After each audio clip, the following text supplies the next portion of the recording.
ठीक है। To obtain metal from its ore, बेटा बात नहीं करो, बस अब बोलो। To obtain metal from its ore, it is called extraction. Extraction का मतलब होता है ओर, मैंने पिछली क्लास में समझाया था आपको। What is ore? जिस फॉर्म में कोई भी मेटल पाया जाता है, चाहे वो कार्बोनेट की फॉर्म में हो, चाहे वो सल्फाइड की फॉर्म में हो, चाहे वो क्लोराइड की फॉर्म में हो, चाहे वो ऑक्साइड की फॉर्म में हो, वो सारे के सारे ओर्स नहीं होते, दोज आर कॉल्ड मिनरल्स। उन मिनरल्स में से, दीज आर कॉल्ड मिनरल्स, जिसमें पाया जाता है वो मेटल, ठीक है। उसमें से जिस मिनरल से हम इजीली और प्रॉफिटेबली उस मेटल को एक्सट्रैक्ट कर सकते हैं, दैट मिनरल इज कॉल्ड ओर। उस मिनरल को हम ओर कहते हैं, जिससे हम आसानी से उस मेटल को निकाल सकते हैं। अभी मान लो सपोज Fe2O3 आयरन इस फॉर्म में पाया जाता है, ये ओर होता है। मैंने बहुत सारे ओर लिखवाए थे आपको, ये हेमेटाइट ओर है ना। अब इससे मुझे आयरन निकालना है, that means I have to extract iron Fe from it. अब इसमें क्या क्या स्टेप्स होते हैं वो समझाने, आयरन निकालने का स्टेप नहीं समझा रहा हूँ। जनरल मेटल्स कैसे अपने कंपाउंड से या ओर से निकाले जाते हैं, उसमें क्या क्या स्टेप्स फॉलो होते हैं, वो हम लोग आज डिस्कस करेंगे। समझ में आ गई बात? तो सबसे पहला होता है, इसमें जो पहला स्टेप है वो होता है कंसंट्रेशन ऑफ ओर। ओर का कंसंट्रेशन, ठीक है, या इसको हम एनरिचमेंट ऑफ ओर भी बोल देते हैं। और क्या बोलते हैं इसको? Enrichment of ore. Enrichment of ore, ठीक है, एनरिचमेंट ऑफ ओर।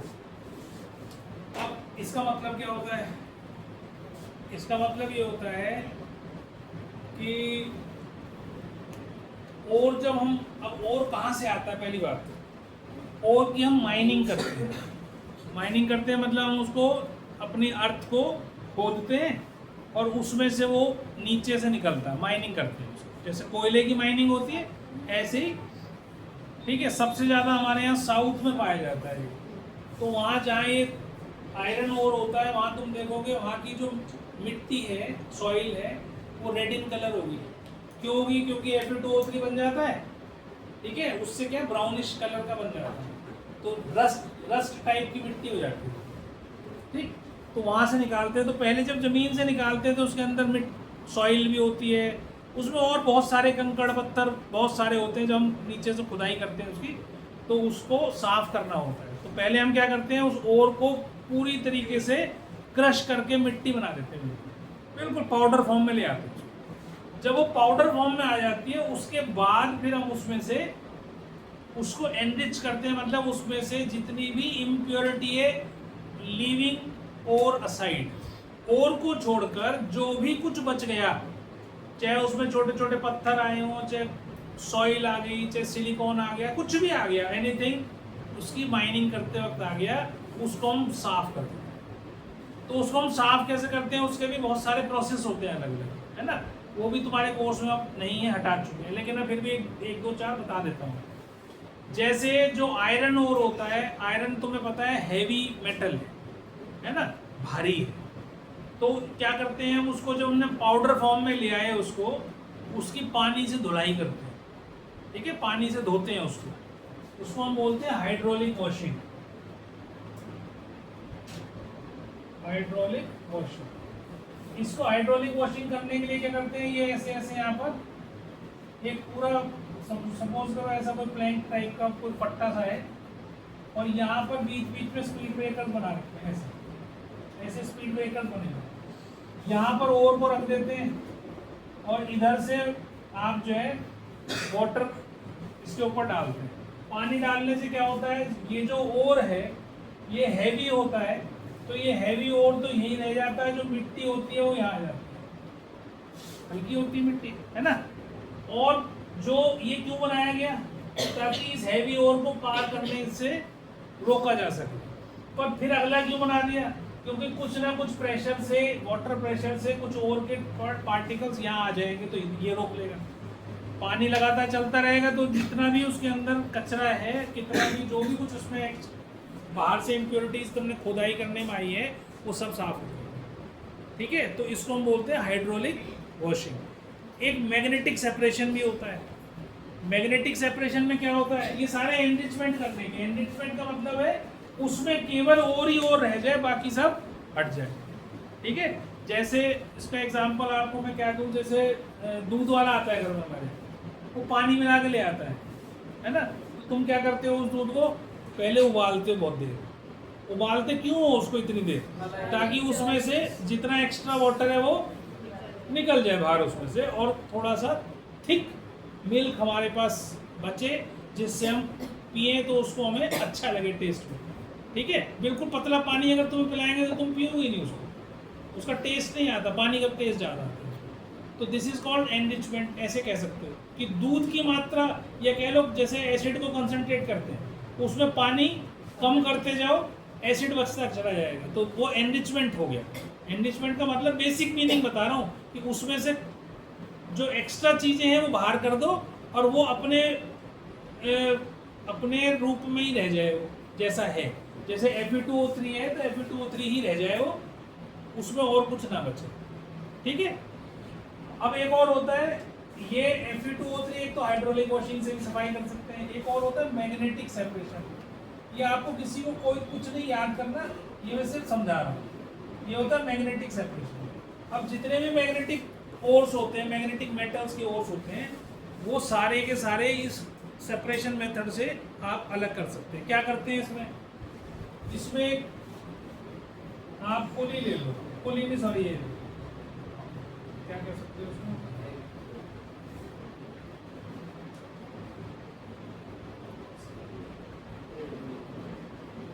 जैसे ट्रेडमिल होती है, भागते हो उसमें, तो इधर भी क्या होता है, घूमने वाला पहिया होता है, इधर भी होता है।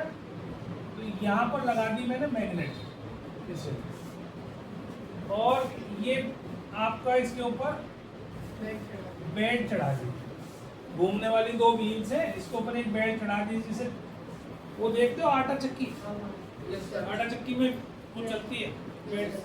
सिंपल रहो, बस ये सोचो कि एक व्हील यहाँ घूम रहा है, एक व्हील यहाँ घूम रहा है, उसके ऊपर बेल्ट लगाई हुई है, तो इसके ऊपर साइकिल की चेन होती है। ठीक है, ये आप समझ लो यहाँ पर आपने और डालना शुरू कर दिया, ये इस डायरेक्शन में मूव कर रही है ना, इस डायरेक्शन में मूव कर रही है, ऐसे करते हैं। अब जब तुम इसको और डालोगे तो वो होता होता यहाँ आएगा इसे, तो मैग्नेट की वजह से जो मैग्नेटिक ओर है वो इस मैग्नेट से चिपक जाएगा। ठीक है, चिपक जाएगा तो जो मिट्टी है उसकी बची हुई, वो यहाँ जब चल रहा होगा तो यहाँ गिरेगी आगे, तो यहाँ एक अलग हीप बन जाएगी या ढेरी बन जाएगी। ठीक है, मिट्टी अलग इकट्ठी होगी, सॉइल या जो इम्प्योरिटी है जो कि मैग्नेट से चिपकेगी नहीं तो क्या होता है, मैग्नेट की वजह से इस, अब तुम देखते हो एक मैग्नेट तुम नीचे रख लो पेपर के, और उसके ऊपर भी चीज़ कोई रखोगे, कोई भी हार्ड गत्ता भी ले लो, उसके ऊपर अगर आपने उसके नीचे मैग्नेट लगाई और उसके ऊपर कोई आयरन ऑब्जेक्ट रख दिया, तो तुम देखते हो वो चिपक जाता है, उसके साथ चिपक जाता है ना। तो जो तुमने ये रबर बेल्ट दी है, this is a rubber belt, और रबर बेल्ट के ऊपर और चल रहा है, वो और इससे चिपक जाएगा मैग्नेट की वजह से, स्ट्रॉन्ग मैग्नेट है यहाँ पर, तो वो चिपका रहेगा इससे जब तक ये उस मैग्नेटिक फील्ड से बाहर नहीं चला जाता। देखो ये मैग्नेट है, इसके चारों तरफ एक फील्ड बनेगी, मैग्नेट के चारों तरफ एक फील्ड होती है, मैग्नेटिक फील्ड जिसको बोलते हो। अब जो कोई आयरन नेल है मान लो तुम्हारे पास, उस आयरन नेल को मैं यहाँ रखूँ तो तेजी से पकड़े उसको, भागेगी उसकी तरफ, भागेगी नहीं, ऐसे नेल रख दी मैंने तो इधर की तरफ भाग जाएगी। यहाँ रखूँगा तो स्लो हो जाएगी, लेकिन जब इसका मैग्नेटिक फील्ड के बाहर ही चला गया, मैंने यहाँ रख दिया, क्या होगा, कुछ भी नहीं होगा, नहीं होगा ना कुछ भी। तो कहाँ तक चिपकी रहेगी वो जो और है उस इससे, जो तुम्हारी रबर बेल्ट है, जहाँ तक उसकी मैग्नेटिक फील्ड हो, तो वहाँ तक वो चिपकी रहेगी। और जो मिट्टी है उसके अंदर, जो भी इम्प्योरिटी है, वो तो चिपकेगी नहीं उसके साथ, वो तो सीधा जाएगी और ऐसे कर जाएगी। किसी चलती हुई चीज के ऊपर, मूविंग ऑब्जेक्ट के ऊपर अगर तुम कुछ भी चीज रखते हो तो वो ऐसे दूर गिरती है ना जाके, गिरती कि नहीं गिरती? जैसे तुम झूला झूलते हो ऐसे झूला झूलते हो और वो झूला टूट जाए तो क्या होगा? ऊपर से आते हुए तो ऐसे मारेगा फेंक के, तो टेंजेंशियली जाएगा। बिल्कुल सही कहा। तो ये भी इसके टेंजेंशियली इसको दूर फेंकेगी। समझ में आ गई बात? तो इसके ऊपर अगर वो आएगी इम्प्योरिटी यहाँ जाएगी, लेकिन जो उसका ओर है मैग्नेटिक ओर वो तो यहाँ चिपका रहेगा, यहाँ तक चिपका रहेगा। जैसे इससे दूर आएगा यहाँ पर कहीं पे जहाँ इसका मैग्नेटिक फील्ड खत्म हो जाएगा वो भी गिर जाएगा नीचे। तो यहाँ पर कहीं पर और इकट्ठा हो जाएगा और यहाँ क्या हो जाएगा? इम्प्योरिटी इकट्ठी हो जाएगी। तो दोनों की अलग अलग ढेरियां या कह लो heap will be form separately, impurity की अलग और ओर की अलग बनेगी। तो इस तरीके से आप उसको सेपरेट कर सकते हो। तो ये भी एनरिचमेंट ऑफ ओर है, कंसंट्रेट कर रहे हैं। ठीक है। और एक और होता है जिसको हम कहते हैं फ्रोथ फ्लोटेशन प्रोसेस। ठीक है, फ्रोथ फ्लोटेशन।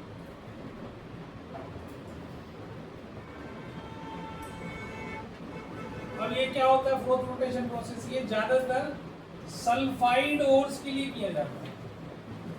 सल्फाइड ओर जो होते हैं ना वो बहुत हल्के होते हैं, लाइट होते हैं बहुत। तो ये क्या करते हैं, एक बड़ा सा कोई वेसल लेंगे, उसमें पानी डाल देंगे, पानी के अंदर एक ऑयल डालते हैं जिसको हम बोलते हैं पाइन ऑयल। ठीक, पाइन ऑयल क्या होता है, इसके अंदर फिर हम जो है एयर डालते हैं, कंप्रेस्ड एयर इसके अंदर पास करते हैं। जैसे तुम जब वो पीते हो, कोल्ड ड्रिंक पीते हो, तो कई बार मन करता है उसके अंदर फूंक मारते हो, ऐसे फूंक मारते हो उसमें स्ट्रॉ में, तो क्या होता है बुलबुले उठने शुरू हो जाते हैं। ऐसे होते हैं ना। कहीं भी तुम ब्लो करोगे, अगर एक स्ट्रॉ ले लो और पानी के अंदर भी करो तो वो बबल्स बनते हैं, उसके बनते हैं, तो ये बबल्स बन जाते हैं। ठीक है। तो इसी तरीके से यहाँ से जब हम एयर इसके अंदर डालेंगे वो पाइन ऑयल की वजह से, वो पाइन ऑयल और उसको बबल्स को बना देता है, मतलब उसके अंदर फ्रोथ बन जाता है। जैसे डिटर्जेंट के अंदर तुम हाथ लगा के चलाते हो तो झाग बन जाते हैं ना, ऐसे ही इसके अंदर भी झाग बन जाते हैं। फ्रोथ मतलब झाग, फ्रोथ मीन्स झाग बनना, तो फ्रोथ बन जाता है इसके अंदर। और क्योंकि ये सल्फाइड और जो होता है ये हल्का होता है, ये झाग के साथ ऊपर आ जाता है। ठीक है। अब उस झाग को हम बाहर निकाल लेते हैं और उसके अंदर सल्फाइड और भी आ जाते हैं। जो नीचे बच गया वो कचरा हो जाता है, वो पानी के साथ यहाँ बैठ जाएगा। मिट्टी हमेशा पानी के नीचे बैठ जाती है और जो हल्का वाला है वो ऊपर आ जाता है झाग के साथ, उसको हम बाहर निकाल लेते हैं, थोड़ी देर में झाग बैठ जाता है, हमारा सल्फाइड वो अलग आ जाता है। अभी हम सिर्फ क्या कर रहे हैं, रिफाइनिंग कर रहे हैं, अभी सिर्फ उसमें से इम्प्योरिटीज हटा रहे हैं। तो ये मैंने प्रोसेस जो आपको 3 बताए हैं, और भी बहुत सारे प्रोसेस होते हैं, केमिकल प्रोसेस भी होता है, और भी कई प्रोसेस हैं जिससे हम इनकी सेपरेशन करते हैं, कंसंट्रेशन करते हैं। पर हमें अभी केवल पहला स्टेप याद करना है। पहला स्टेप एक्सट्रैक्शन ऑफ मेटल में है कंसंट्रेशन ऑफ ओर या एनरिचमेंट ऑफ ओर। इसका मतलब क्या है, removal of impurities from the ore. मैं अभी लिखवा रहा हूँ, उसको लिख लो। देखो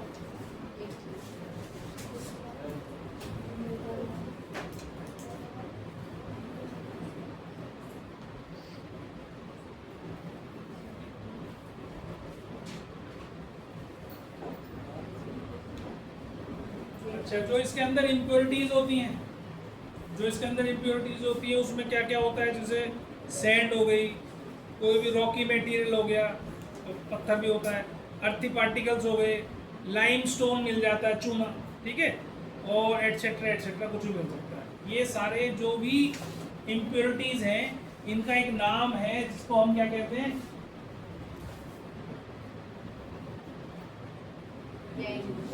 गंगूबाई।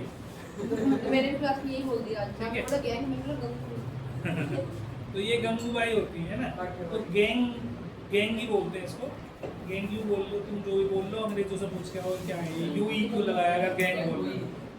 ठीक है, तो अपनी टीचर से पूछ के आइए, इससे पढ़ता है ना इंग्लिश, तो ठीक है, इसको क्या बोलेंगे हम? नहीं, कई बहुत सारी चीज़ें ऐसी हैं इंग्लिश के अंदर, हमें साइलेंट कब होता है कोई चीज़ हमें नहीं पता होता। ये साइलेंट होता है और यू साइलेंट होता है, गैंग लिखो द अनवांटेड impurities like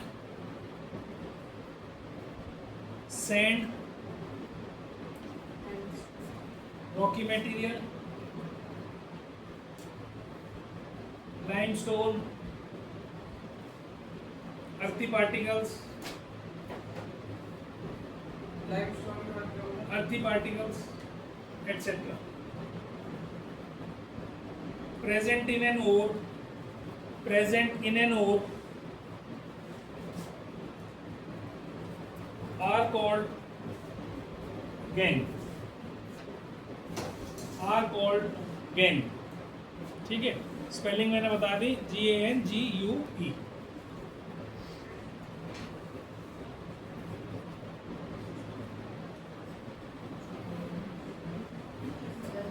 ठीक है, अब आ जाओ. By removing the gangue,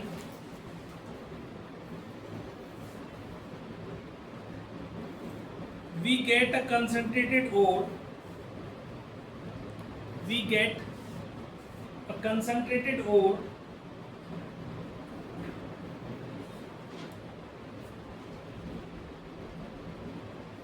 Containing a much higher percentage of the metal.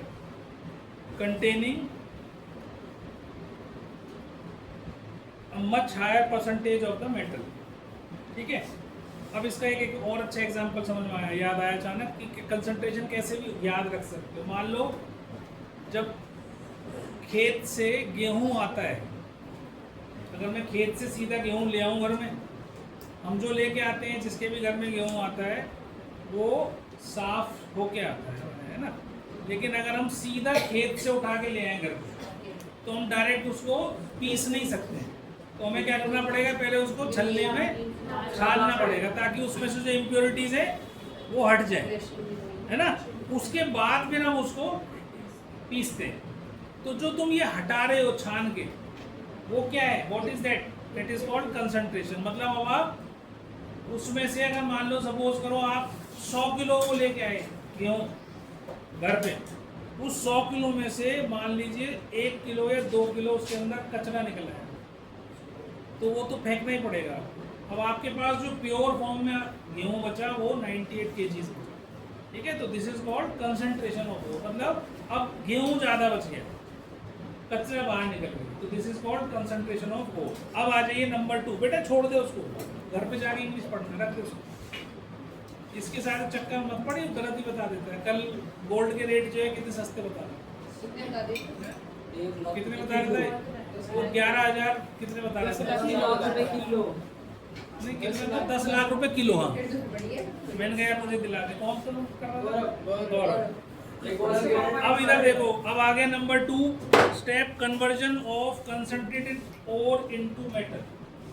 Conversion of concentrated, second step, conversion of concentrated ore into metal. ठीक है, जो कंसंट्रेटेड ओर आया है उससे मेटल निकालना है. तो अब हम अपने मेटल्स को 3 हिस्सों में बांटेंगे. किस किस में, highly reactive metals, moderately reactive metals और वेरी लेस रिएक्टिव मेटल्स.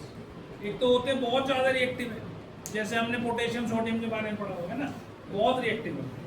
उनको करने का तरीका अलग है. अब हम क्या कर रहे हैं इसमें से, अब अगला काम हम क्या करने जा रहे हैं, अब हम मेटल ओर में से मान लो आयरन ऑक्साइड है, Fe2O3 है, उसमें से आयरन बाहर निकालेंगे. तो वो कैसे करेंगे वो हमने सीखना है ना. तो पहले हमने सारे मेटल्स को 3 पार्ट में डिवाइड करा. एक करा हाईली रिएक्टिव मेटल्स, और एक होता है मॉडरेटली, जो ना ज्यादा ना कम, मॉडरेटली रिएक्टिव मेटल्स, और तीसरा वेरी लेस रिएक्टिव. ठीक है, तो पहला पार्ट आता है हाईली रिएक्टिव मेटल्स का. इसको तुम लिखो मत, मैं तुम्हारा टेबल ही बना दूंगा. ठीक है, बाद में बनाएंगे, अभी तुम सिर्फ सीख लो. इसको लिखवाने के लिए मैं पूरी टेबल बता दूंगा, तो तुम उसे याद करोगे तो तुम्हारे को सारा कुछ समझ में आ जाएगा. हम कैसे निकालते हैं, सोडियम निकालना है मुझे, है ना। तो मैं क्या करता हूँ, यहाँ पर एक सिस्टम बनाता हूँ, अपना इलेक्ट्रोड्स लगा दिए और यहाँ बैटरी लगा दी मैंने, ये प्लस ये माइनस, तो ये हो गया एनोड, ये हो गया कैथोड। तो नेगेटिव वाला कैथोड होता है और पॉजिटिव वाला एनोड।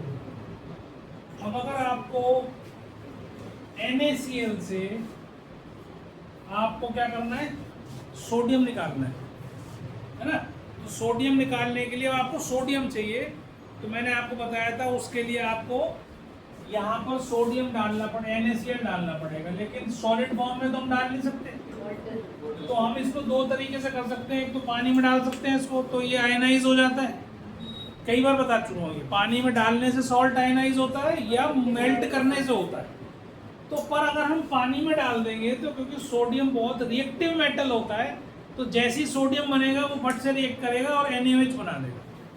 सोडियम मेटल पानी के साथ रिएक्ट करके क्या बनाता है, सोडियम हाइड्रोक्साइड, तो सोडियम हाइड्रोक्साइड बना देगा वो। तो हमारे को तो चाहिए सोडियम, तो इसलिए हम जब सोडियम निकालना हो इलेक्ट्रोलिसिस प्रोसेस में, हम यहाँ पर मोल्टन सोडियम लेते हैं। क्या लेते हैं, मोल्टन सोडियम, ठीक है, मोल्टन सोडियम लेते हैं। तो मोल्टन सोडियम में क्या होगा, जैसे ही तुम NaCl ऐसे हो जाएगा, ये जब भी जैसे ही मेल्ट करोगे ये आयंस की फॉर्म में आपके पास आ जाएगा। अब जब तुम इलेक्ट्रिसिटी इसमें ऑन करोगे, स्विच को ऑन करोगे, तो आप देखोगे स्विच ऑन करते के साथ ही इसमें से इलेक्ट्रिसिटी चलनी शुरू हो जाएगी। इलेक्ट्रिसिटी चलनी शुरू हो जाएगी तो आप देखो जो आयंस हैं they are attracted towards opposite charges. तो सोडियम जो पॉजिटिव चार्ज है, sodium positive charge will move towards cathode negative charge, और जो क्लोरीन नेगेटिव चार्ज है वो it will move towards anode. तो अब ये सोडियम यहाँ जाएगा और सोडियम आयन यहाँ जाएगा और सोडियम बन जाएगा। अब ध्यान से समझना है इसको भी। अब इस पे क्या रिएक्शन हो रही है, एट कैथोड क्या रिएक्शन चल रही है, ठीक है, एट कैथोड क्या रिएक्शन चल रही है, ठीक है।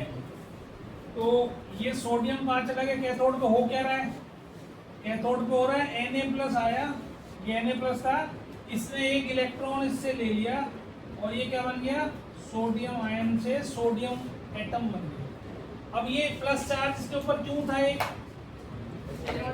क्योंकि इसने एक इलेक्ट्रॉन लूज किया था, है ना। सो आयन कब बनता है, मेटल का प्लस चार्ज कब आता है, जब वो अपना एक इलेक्ट्रॉन लूज कर देता है। तो जितने इलेक्ट्रॉन लूज करता है उतने ही चार्ज उसके ऊपर आ जाते हैं। +2 लिखा होता है, इसका मतलब उसने 2 इलेक्ट्रॉन लूज किया। +3 लिखा है, इससे ज्यादा लिखा हुआ नहीं मिलेगा, है ना। ज्यादा से ज्यादा 3 इलेक्ट्रॉन लूज कर सकता है मेटल। तो इसके ऊपर 1 इलेक्ट्रॉन लूज कर रखा था इसने, तो 1 electron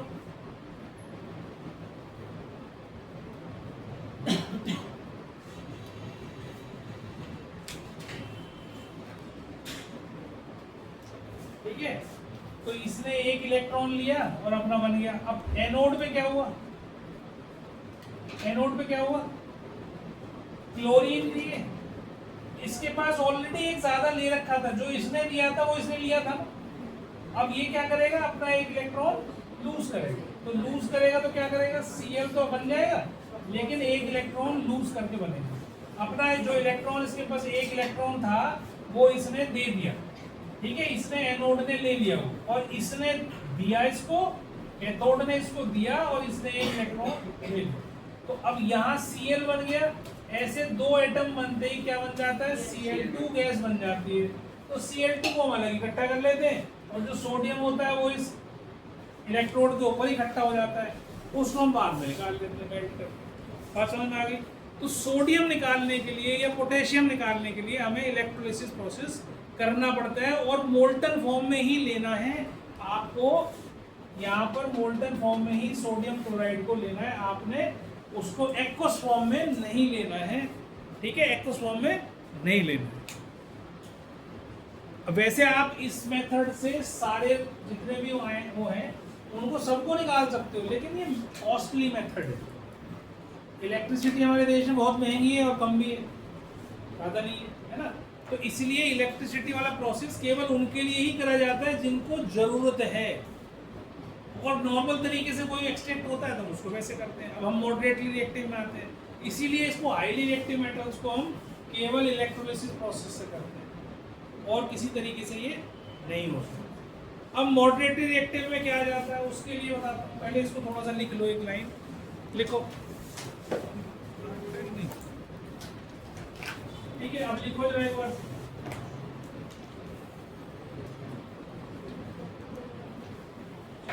the highly reactive metals, इसी में लिखो highly reactive metals.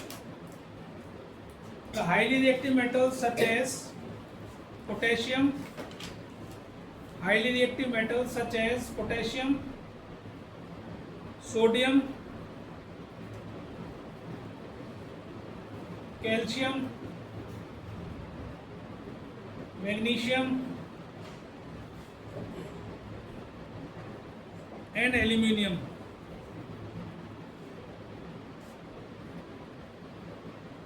So potassium, sodium, calcium, magnesium, aluminium, 5, ठीक है, are placed high up in the reactivity series, are placed high up in the reactivity series, ठीक है, ऊपर होते हैं रिएक्टिविटी सीरीज। पहले 5 है, काशीनाथ का, माली, आलू तक, AL तक, ठीक है। The extraction of these highly reactive metals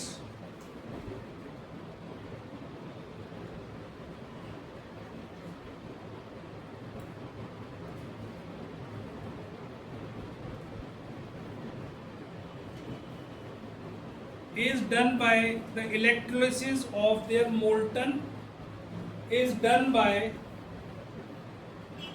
the electrolysis of their molten chlorides or oxides.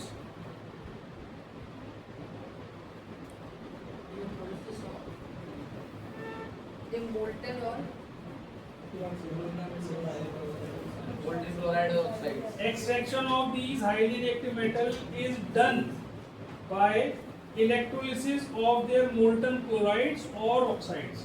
Done. and oxide. Doing.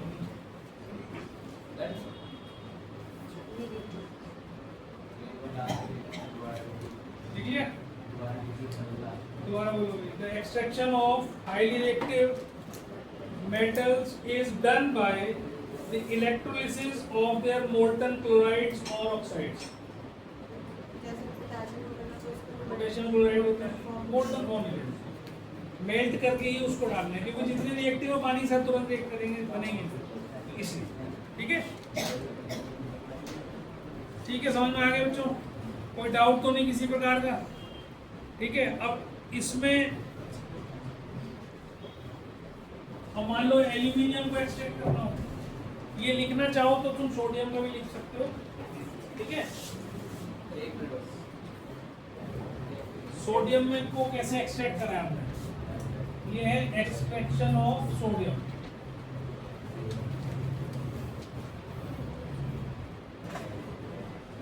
तो मोल्टन सोडियम क्लोराइड लिया हमने, उसको हमने इलेक्ट्रिसिटी पास करी, तो 2 रिएक्शन हुई, कैथोड पर और एक एनोड पर, ठीक है।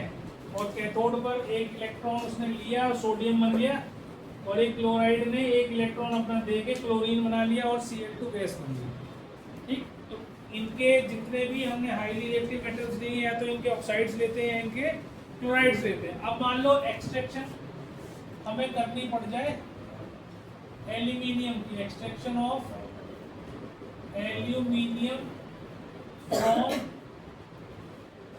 Al2O3, इसको हम क्या बोलते थे, बॉक्साइट, है ना। इससे मान लो मेरे को इसको एक्सट्रैक्ट करना है, तो इसको भी मेल्ट करके मैं ऐसे ही ले लूँगा, इसको ले लूँगा, ये ले लिया आपने, इसको बैटरी लगाई ऐसे ही, और ये नेगेटिव चार्ज है, कैथोड है, और ये एनोड है इधर वाला, प्लस माइनस, यहाँ Al2O3 को मेल्ट करा, डाल दिया। अब ये क्या बन गया, Al2O3, Al3 प्लस और O2 नेगेटिव।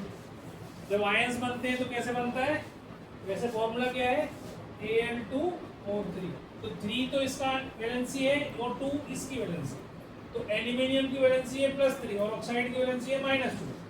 अब जैसे ही तुम इसमें से इलेक्ट्रिसिटी पास करोगे, ये जाएगा इधर और ये जाएगा इधर। Positive charge always move towards negative charge और negative charge towards positive charge. अब ये क्या हुआ, एक कैथोड क्या बना, इसके पास 3 इलेक्ट्रॉन कम है, इसीलिए चार्ज आया हुआ है ना, तो ये क्या करेगा, 3 इलेक्ट्रॉन ले लेगा और क्या बन जाएगा, ये एल्यूमिनियम बन जाएगा। इसलिए 3 इलेक्ट्रॉन जो इसके पास कम थे वो इसने ले लिए। और एट एनोड क्या हुआ, एनोड पे क्या रिएक्शन हुई, ये एनोड पे गया O2 माइनस, इसके पास एक्स्ट्रा थे तो इसने क्या करा, अपने 2 इलेक्ट्रॉन दे दिए, लूज कर दिए और O बन गया और O 2 एटम मिलकर O2 बन गई। तो ऑक्सीजन गैस यहाँ पर बनेगी, इस पर इकट्ठी होगी एनोड पर, उसको अलग से कर लेंगे और एल्यूमिनियम इस इलेक्ट्रोड के ऊपर चिपक जाएगा, उसको फिर मेल्ट करके हम बाहर निकालेंगे। समझ में आ गई बात। ये तो इलेक्ट्रोलिसिस प्रोसेस में हमेशा ऐसे ही करना है, पानी के साथ इसको मेल्ट करके आपको नहीं लेना है, आपको सिर्फ मोल्टन फॉर्म में ही इसको लेना है। समझ में आ गया सबको। रिएक्टिविटी सीरीज की जो हाईली रिएक्टिव है वो तो हमने इलेक्ट्रोलिसिस के थ्रू कर लिया, 2 एग्जाम्पल भी दे दिए। अब एक्सट्रैक्शन ऑफ मॉडरेटली रिएक्टिव वाले जो होते हैं, पहले तो उनके नाम लिख लो कौन कौन से हम करते हैं यूज, ठीक है।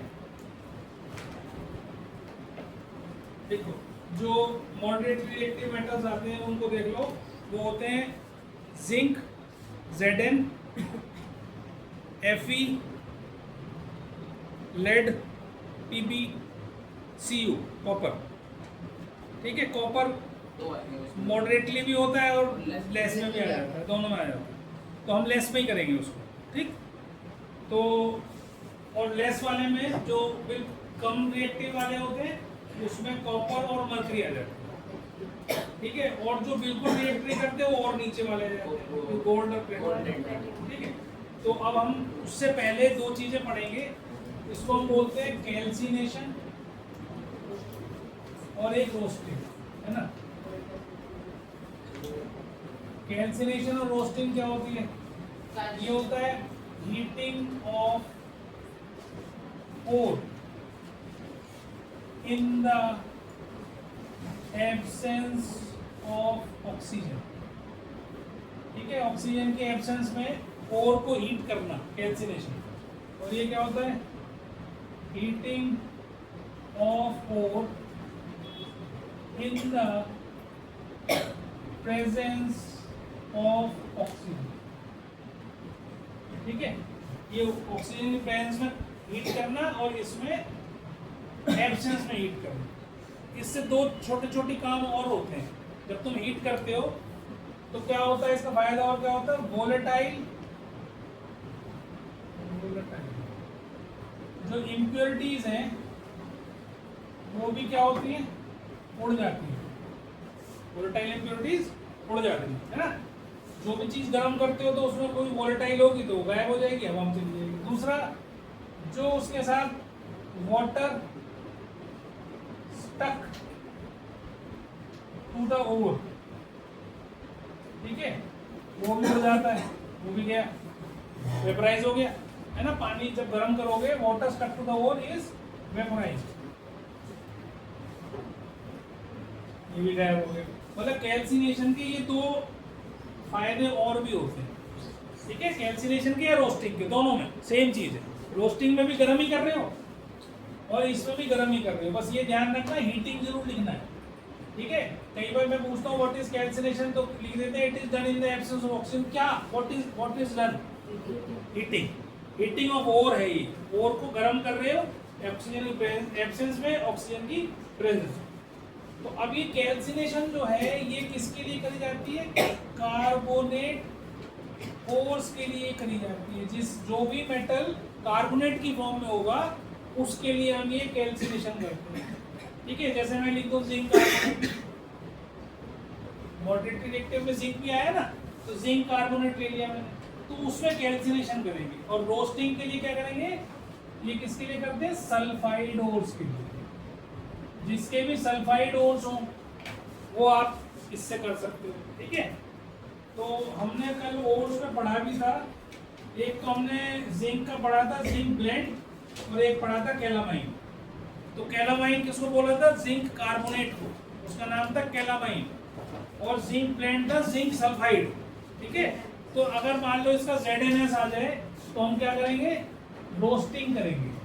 मेटल वही है लेकिन और एक कार्बोनेट और है, एक सल्फाइड और है। सल्फाइड और के लिए रोस्टिंग करनी है और कैल्सिनेशन किसके लिए करनी है? कार्बोनेट। याद कैसे रखोगे? C से कैल्सिनेशन, C से कार्बोनेट, कंफ्यूजन नहीं होगी। C से कार्बोनेट और C से कैल्सिनेशन, तो मतलब कार्बोनेट और का क्या करना है? हमें कैल्सिनेशन करना है। और रोस्टिंग किसकी करनी है? सल्फाइड। अल्फाबेटिकली R के बाद S आता है। अगर ABCD वो करोगे, पढ़ोगे तो R के बाद क्या आता है? S आता है। तो रोस्टिंग किसकी करनी है? सल्फाइड और। कैल्सिनेशन किसकी करनी है? कार्बोनेट और। ये दिमाग में बिठा के रखना।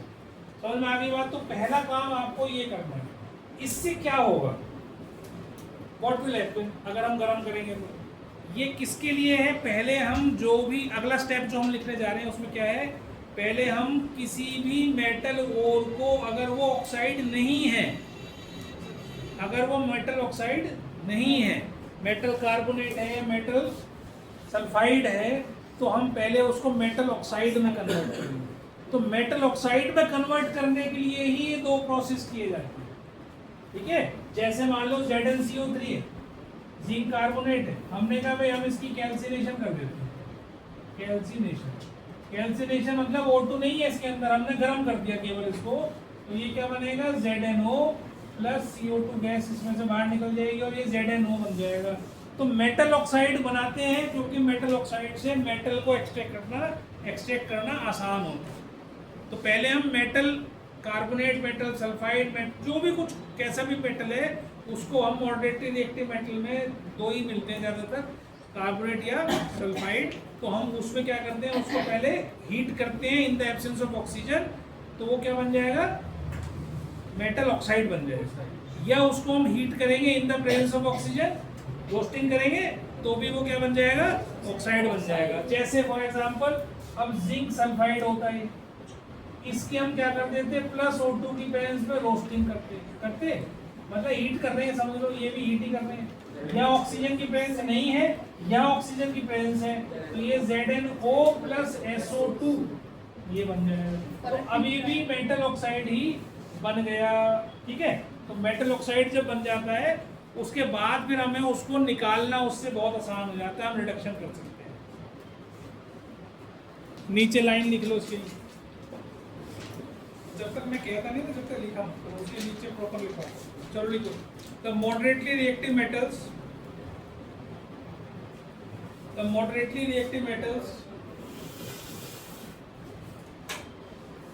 the moderately reactive metals which are in the middle of reactivity series, the moderately reactive metals which are in the middle of reactivity series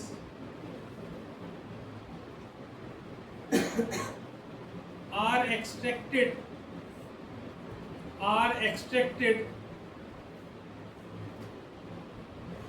by the reduction of their oxides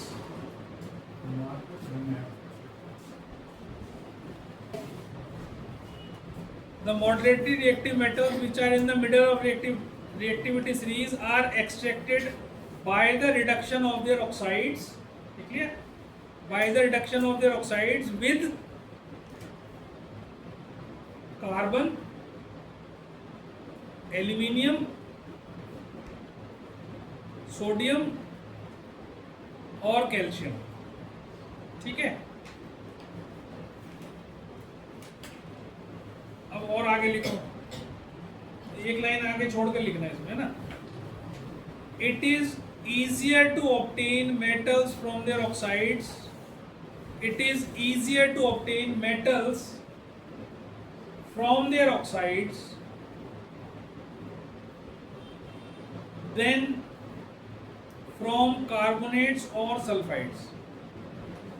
Then from carbonates or sulfides.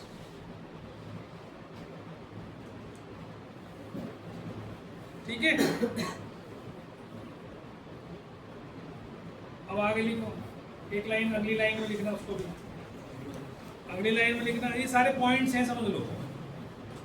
the concentrated ores can be converted into the concentrated ores can be converted into metal oxide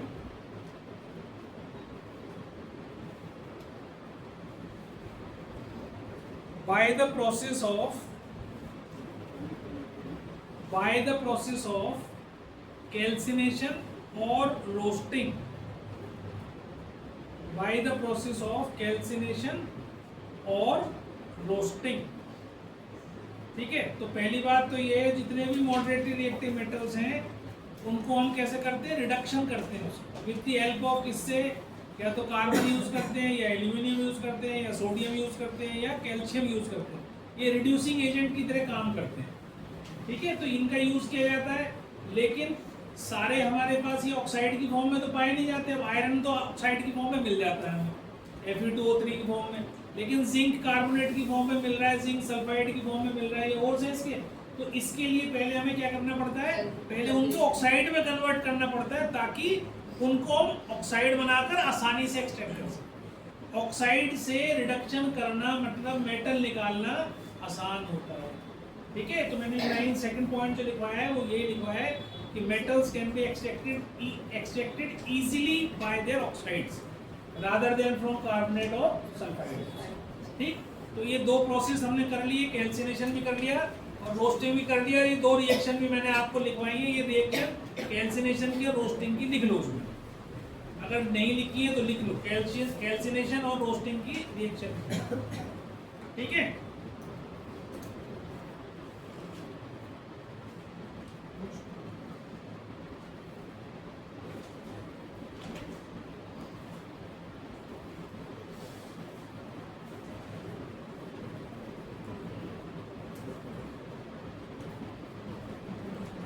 ठीक. अब एक line लिखो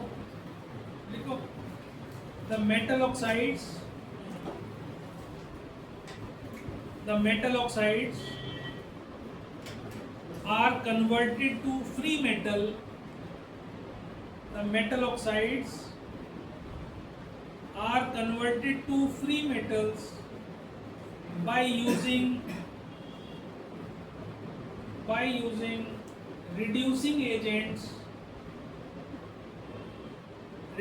agents like carbon, aluminium, sodium और calcium. ठीक है, वही चार जो तूने लिखे हुए पहले, कार्बन, एल्यूमिनियम, सोडियम, कैल्शियम.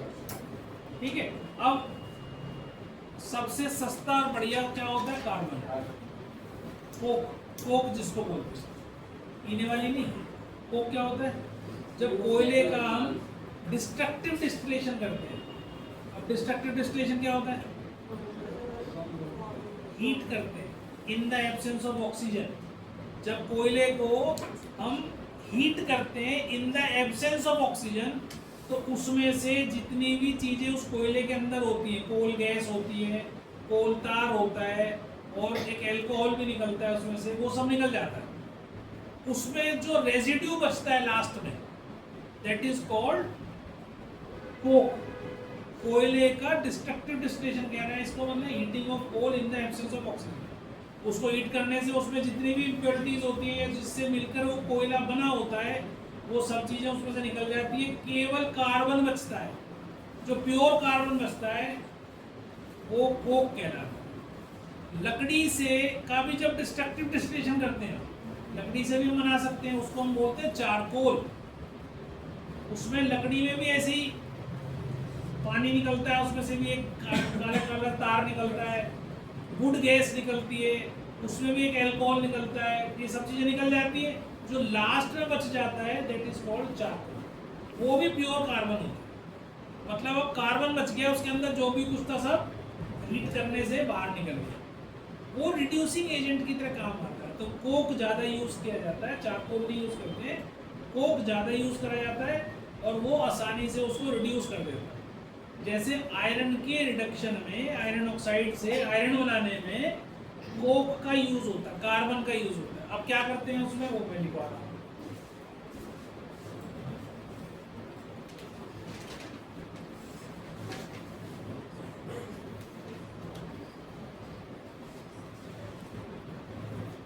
ठीक है, तो जैसे सपोज करो जिंक ऑक्साइड बना लिया था आपने अभी, जिंक ऑक्साइड में कार्बन डाल दिया, कोक मतलब दिस इज कोक, तो ये क्या बनेगा Zn तो अलग बन जाएगा और कार्बन मोनोऑक्साइड अलग निकल जाएगी, तो आपके पास जिंक आ गया, है ना। अब इसमें क्या हुआ, अब देखो हमने पढ़ा हुआ है, अब आपके लिए समझना आसान हो जाएगा।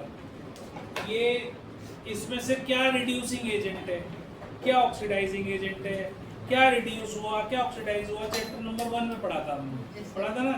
अब क्या हुआ, ये ZnO से इसने अपनी ऑक्सीजन छोड़ दी, रिमूवल ऑफ ऑक्सीजन, तो Zn बन गया ये। रिडक्शन। तो ये क्या बना हुआ, जब रिमूवल ऑफ ऑक्सीजन है तो रिडक्शन हुई, मतलब यहाँ से ये रिडक्शन हो गया, है ना, हो गया कि नहीं। Yes, sir. तो हमने रिडक्शन कर दिया। अब इसका किसने हेल्प करी, कार्बन ने, मतलब कोक ने हेल्प करी, तो ये इसका रिड्यूसिंग एजेंट बेटा जी, रिड्यूसिंग एजेंट, रिड्यूस करने में क्योंकि ये इसको रिड्यूस करने में इसकी हेल्प कर रहा है। तो अब हम इसका एक काम कर रहे हैं, इसलिए हम ऑक्सीडाइजिंग एजेंट के बारे में नहीं पढ़ रहे हैं, पर हमने रिडक्शन किसका करा, ZnO से Zn बनाया, दैट मींस हमने रिड्यूस कर लिया, जिंक ऑक्साइड को हमने रिड्यूस कर दिया और वो जिंक में कन्वर्ट हो गया हमारा। और किसने हेल्प करी उसमें, रिड्यूसिंग एजेंट मतलब कोक ने यूज हेल्प करी। तो कोक जो है हमारा carbon is a reducing agent. समझ में आ गई बात। अब बहुत सारी रिएक्शंस ऐसी भी होती हैं जिसमें कार्बन से रिड्यूस नहीं होता, ठीक है, सारे मेटल्स एक तरह से काम नहीं करते, तो उसने उसको तो हटा दिया, अब कह रहा भाई नहीं करता मैं तो काम कर दिया, तो अब क्या करोगे, उससे स्ट्रॉन्ग मेटल हम यूज करते हैं। जैसे फॉर एग्जांपल सपोज करो Fe2O3 है, ठीक है, Fe2O3 में हम एल्यूमिनियम का यूज कर लेते हैं। वैसे तो कोक से भी हो जाता है, कोक से भी Fe2O3 रिड्यूस हो जाता है, लेकिन बहुत सारे मेटल ऐसे भी हैं जिनका ऑक्साइड हम कोक से नहीं कर सकते हैं या इससे आसानी से कर सकते हैं, ऐसा भी सोच सकते हैं। तो ये एक बहुत अच्छी रिएक्शन है जो तुम्हें मैंने पहले भी पढ़ाई है, इसका नाम होता है थर्माइट रिएक्शन। हमने चैप्टर नंबर 1 में इसके बारे में पढ़ा था, थर्माइट रिएक्शन। ये किस में यूज होती है, ब्रोकन रेलवे ट्रैक्स को जोड़ने में काम आती है, मैंने सिखाया बताया भी था तुम्हें।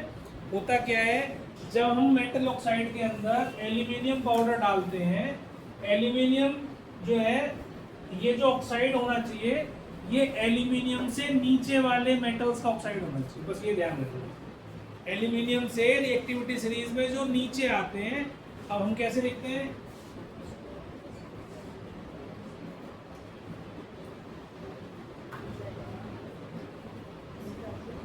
है ना, ऐसे लिखते हैं ना। तो आपका एल्यूमिनियम से जो नीचे वाले मेटल्स हैं उन्हीं को ये हटा सकता है ना। अब ये क्या हो रहा है, ये क्या होगा, यहाँ पर डिस्प्लेसमेंट रिएक्शन होगी, डिस्प्लेसमेंट रिएक्शन ही होगी ना, ये इसको डिस्प्लेस करेगा यहाँ से। तो ये कब कर सकता है, जब ये ज्यादा रिएक्टिव होगा आयरन से।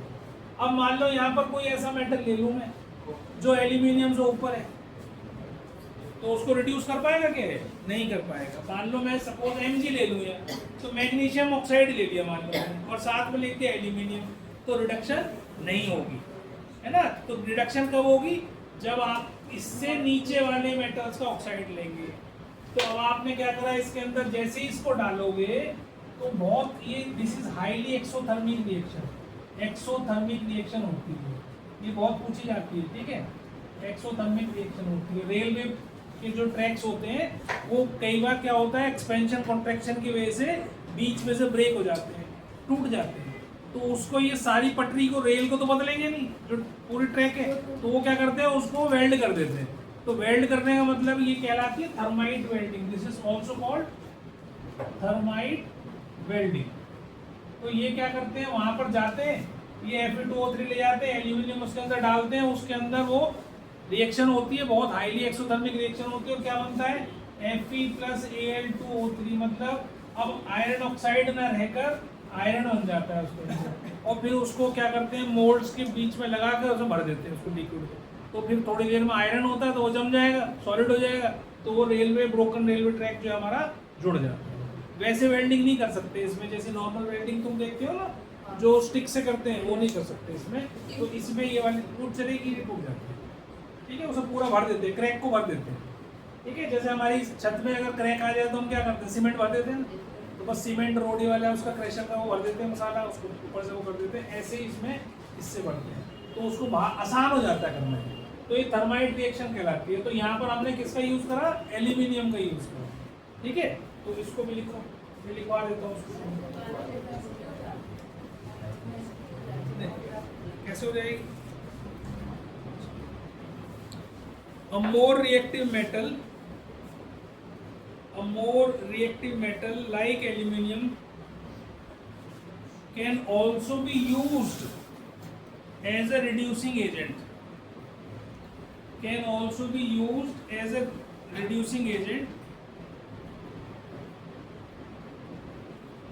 In the extraction of metals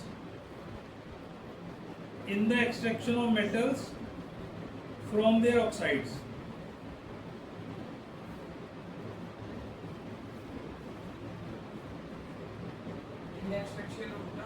In the extraction of metals from their oxides. आगे लिखो, aluminium is used as a reducing agent. Aluminium is used as a reducing agent in those cases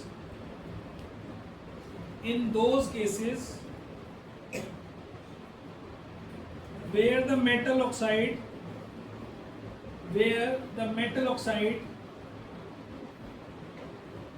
is of comparatively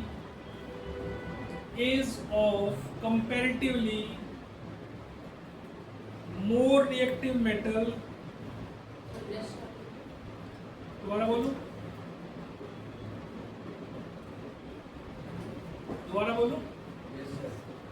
दोबारा पूरी line repeat कर रहा हूँ। Aluminium is used as a reducing agent in those cases where the metal oxide is of comparatively less reactive metal than zinc.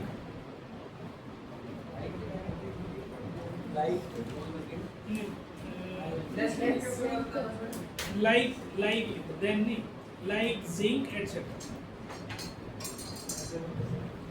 जो aluminium के नीचे वाले हैं उनको ही एल्यूमिनियम से रिड्यूस कर सकते हैं, है ना, उससे ऊपर वालों को नहीं कर सकते।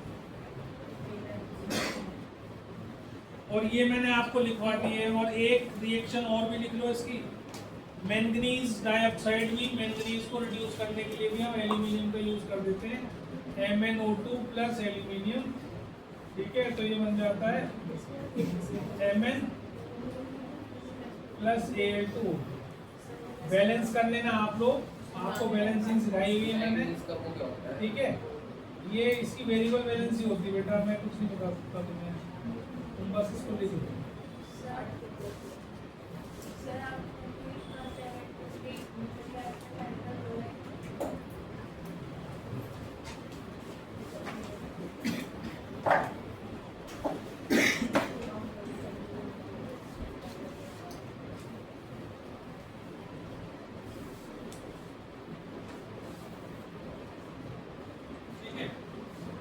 तो लेस रिएक्टिव मेटल्स में आपके कौन से आते हैं, मरकरी और कॉपर, ठीक।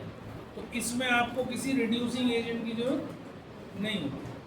आप उसको अगर हीट करोगे तो सीधा ही, जैसे मरकरी का जो ओर होता है वो होता है HGS, जिसको हम सिनाबार बोलते हैं, ठीक है, HGS।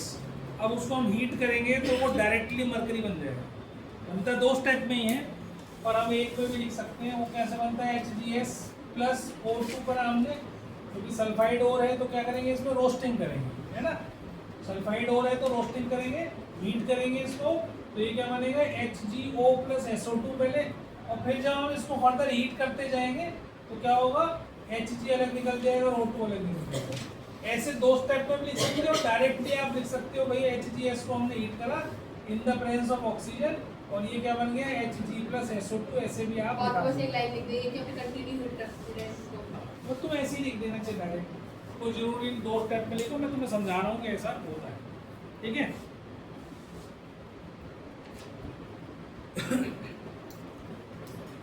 तुम एक में भी लिख सकते हो, 2 में भी, सिर्फ 2 में दे रखा है मर्करी सल्फाइड।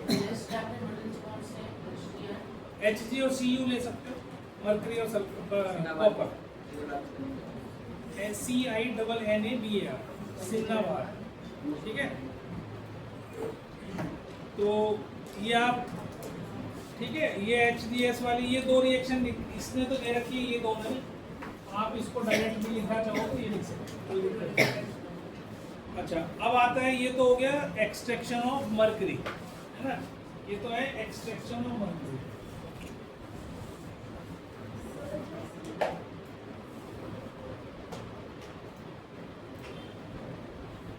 अब हम कर रहे हैं copper, extraction of copper.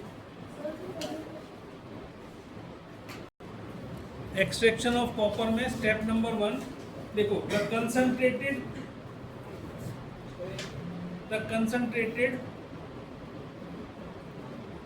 Copper 1 oxide समझते हो ना, सल्फाइड समझते हो, कॉपर 1 हाथ के ऊपर लिख लो, चाहे मैंने जो बोला उसको ऐसे लिख लो, कॉपर 1 सल्फाइड, या कह लो इसको क्यूप्रस सल्फाइड, ठीक है, क्यूप्रस सल्फाइड, क्यूप्रस ही लेना है हमने इसको, ठीक है। तो लिखो, द कंसंट्रेटेड कॉपर 1 सल्फाइड या cuprous sulphide is roasted in air,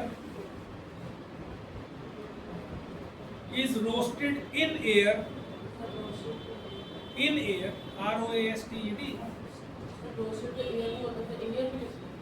roasting कर रहे हो तो एयर में लिखोगे ना, हवा में ही कर रहे हो ना, गर्म कर रहे हो, इसका मतलब ये है कि इन हवा में, खुली हवा में कर रहे हो, बाहर से ऑक्सीजन नहीं प्रोवाइड कर रहे हो, ठीक है। Is roasted in air, meat भी तो रोस्ट करता है ही नहीं, तो वो कैसे करता है? मैं समझ गया तेरी बात, तो रोस्टेड लिखेगा तो रोस्टेड में एयर अपने आप ही है, वही कह रहा है ना तू, पर तू हवा में खुले में कर रहा है ना, इसलिए रोस्टेड इन एयर कह रहा है। is roasted in air when a part of copper 1 sulfide, when a part of copper 1 sulfide, when a part of copper 1 sulfide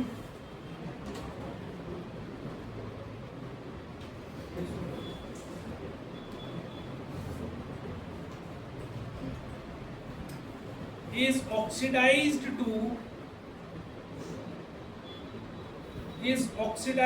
to copper 1 oxide,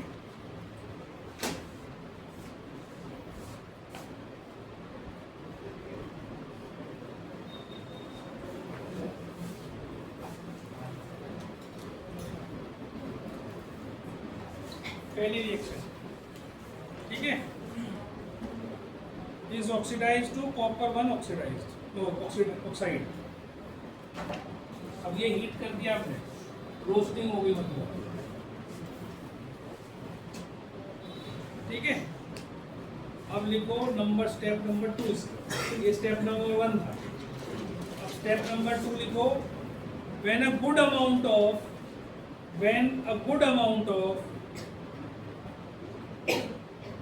copper 1 sulfide, when a good amount of copper 1 sulfide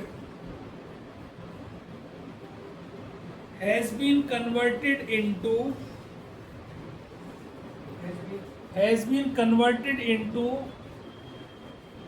copper 1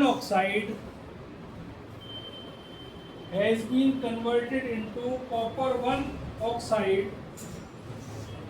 then a supply of air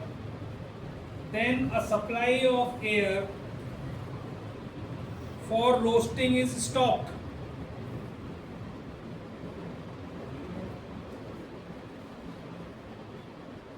Then the supply of air for roasting is stopped. In the absence of air,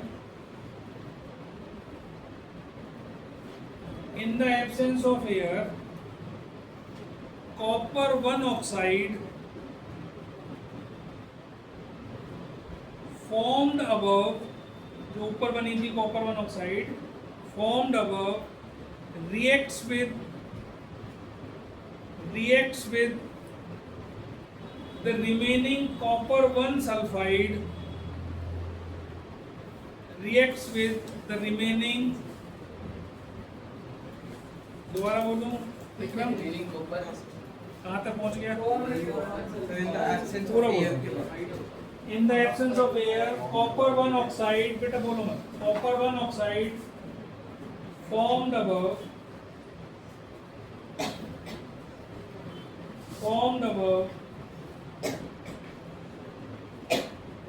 reacts with the remaining copper 1 sulfide,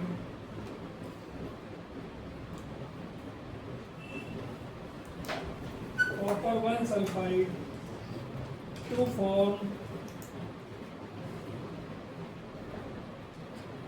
copper metal and sulfur dioxide। ठीक है, पहली reaction में क्या लिखोगे? अब ये बन गया तुम्हारा, और जो इसकी बची हुई है Cu2s, इन दोनों का रिएक्शन होगा और ये क्या बनाएंगे? कॉपर बना देंगे और सल्फर डाइऑक्साइड बना देंगे तुम्हारे लिए। ठीक है, तो ये इसमें याद रखना है, जब बहुत सारी कॉपर सल्फाइड कन्वर्ट हो जाती है कॉपर ऑक्साइड में तो ऑक्सीजन की सप्लाई बंद कर देते हैं, यहाँ पर बंद कर दी, जरूरत नहीं पड़ती ना उसके आगे, हीट करके ही वो काम चल जाएगा। तो तुम उसके बाद भी जब करोगे तो ये आपस में रिएक्शन करके, देखो ये सारी रिएक्शंस ऐसी हैं जो भी तुम करते हो ना, इसका क्यों जो है ये सब प्रैक्टिकल के थ्रू करा गया है। कोई भी चीज़ तुम केमिस्ट्री के अंदर करते हो ना